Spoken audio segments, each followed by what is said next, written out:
Hello everyone, welcome to पाठशाला MBBS. आज जो हम टॉपिक डिस्कस करने वाले हैं उसका नाम है वॉल्वुलर heart disease.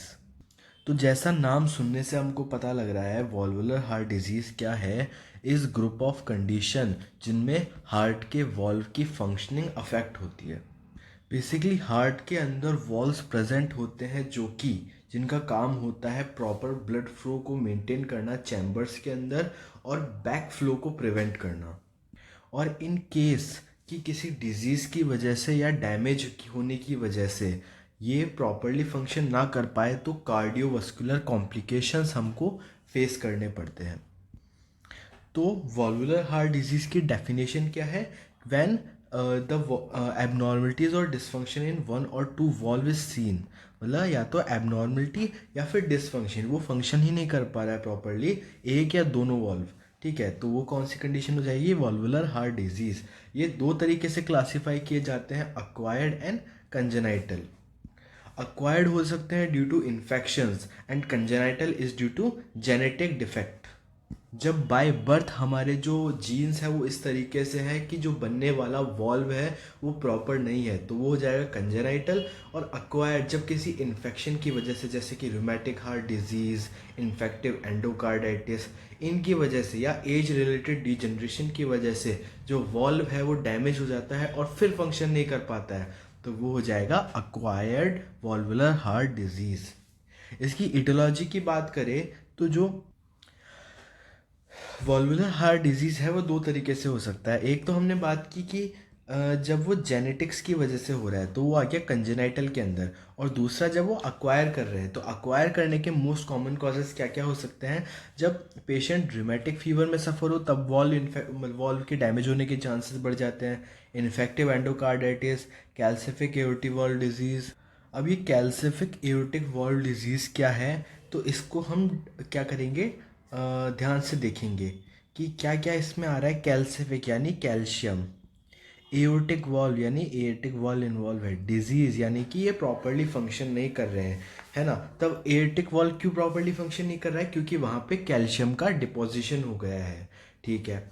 Age related degeneration, जैसे जैसे एज बढ़ती है वैसे वैसे वॉल्व के डिजनरेट होने के चांसेस बढ़ जाते हैं, एट्रोफी हमको देखने को मिलती है।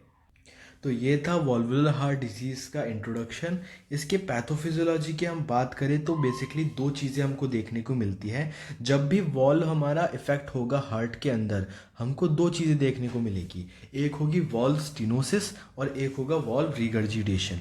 वॉल्व स्टीनोसिस का मतलब क्या है कि जो हमारा वॉल्व है वो प्रॉपरली ओपन नहीं हो रहा है। अगर वो प्रॉपरली ओपन होता है तो काफ़ी ज़्यादा वाइड स्पेस ओपन रहती है यहाँ पे, इतनी कुछ।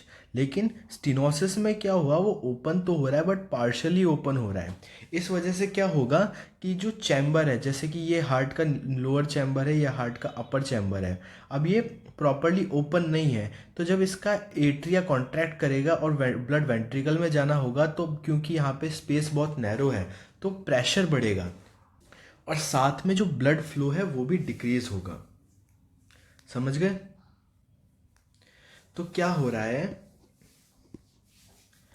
this occurs when the valve become narrowed, impeding the blood flow, cause increased pressure within the affected chamber।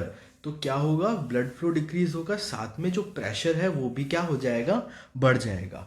दूसरा क्या है, वॉल्व रिगर्जिटेशन। ये मैंने पहले भी बताया जब हमने रिमेटिक हार्ट डिजीज पढ़ी, और कई बार मैंने डिस्कस भी किया है।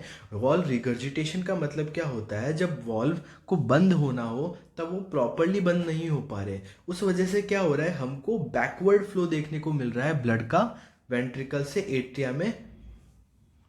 इसी को हम क्या बोलते हैं, regurgitation. In valve regurgitation, blood leaks backward into the previous chamber during its contraction, leading to volume overload and decrease cardiac output. Cardiac output decrease होगा, और अगर ये कंडीशन को क्योर नहीं किया जाता है और ये बढ़ती जाती है तो हमें हार्ट फेलियर भी देखने को मिल सकता है। इसके साइंस एंड सिम्टम की बात करें तो साइंस एंड सिम्टम बहुत ही कॉमन है जो कि हमें प्रॉपर ब्लड सप्लाई में ना मिलने की वजह से जो मिलते हैं। पहला होगा शॉर्टनेस ऑफ ब्रीथ, हम जल्दी जल्दी ऐसे छोटी छोटी और गहरी सांसें लेंगे। Fatigue, chest pain, palpitation, oedema and syncope. Syncope का मतलब होता है फेंट होना, यानी कि बेहोश हो जाना। एडिमा यानी कि ब्लड एक्यूमुलेशन की वजह से जब कोई एरिया स्वेल होने हो जाता है, उसे हम बोलते हैं एडिमा।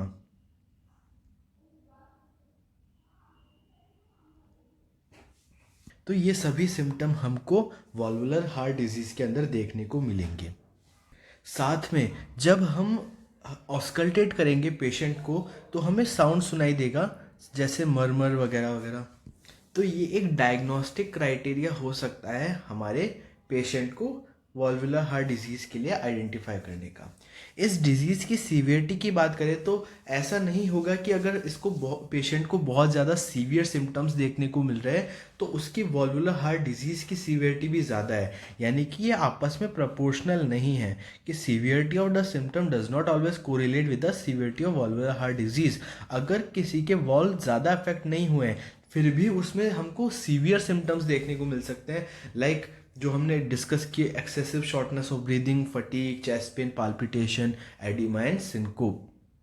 इसकी डायग्नोसिस की हम बात करें तो डायग्नोसिस बेसिकली 3 तरह से हम करते हैं।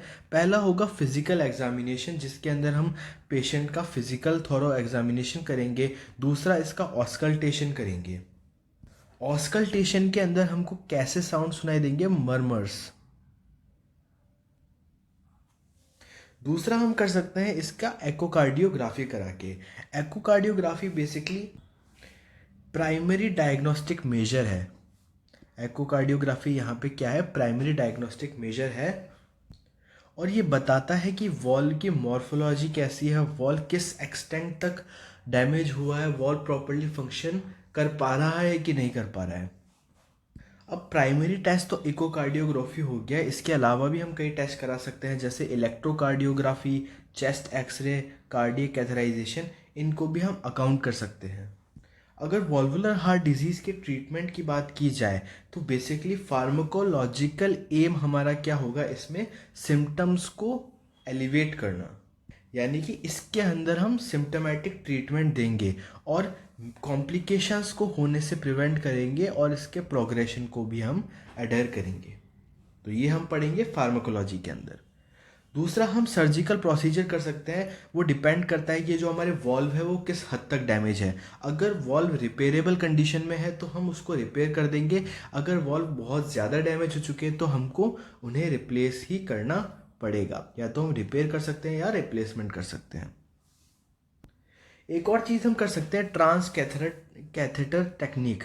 ट्रांस कैथेटर टेक्निक में क्या होता है, जैसे कि ये हमारा पेशेंट है, उसके अंदर हम फिमोरल आर्टरी के थ्रू एक छोटी सी ट्यूब इंसर्ट करते हैं जिसको हम बोलते हैं कैथेटर। उस कैथेटर के अंदर फोल्डेबल कंडीशन में एक वॉल्व प्रेजेंट होता है जो कि है हमारा प्रोस्थेटिक वॉल्व।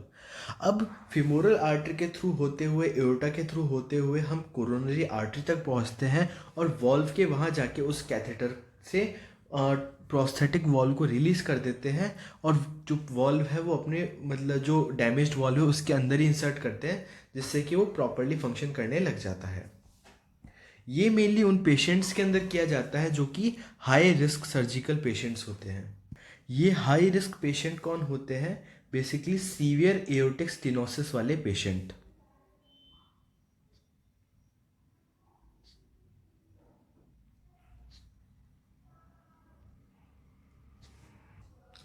तो हमने टॉपिक डिफरेंट सब टॉपिक्स के अंदर कंप्लीट किया और इसको अच्छे से समझा।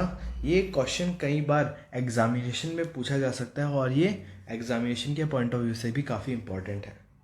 अगर आपको हमारा वीडियो पसंद आया है तो आप चैनल को सब्सक्राइब कर सकते हैं, वीडियो को लाइक कर सकते हैं, शेयर कर सकते हैं, और अगर आप हमारी हेल्प करना चाहते हैं तो आप हमें डोनेट भी कर सकते हैं। ये हमारा क्यूआर कोड है।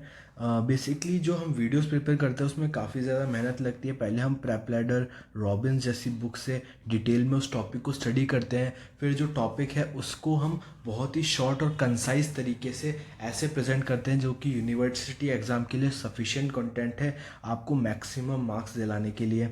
और इसकी भी पूरी कोशिश करते हैं कि जो आंसर हो वो काफ़ी इजी हो और समझ में आए। और अगर आपको हमारा काम अच्छा लगता है तो आप प्लीज़ डोनेट कीजिए। Thank you.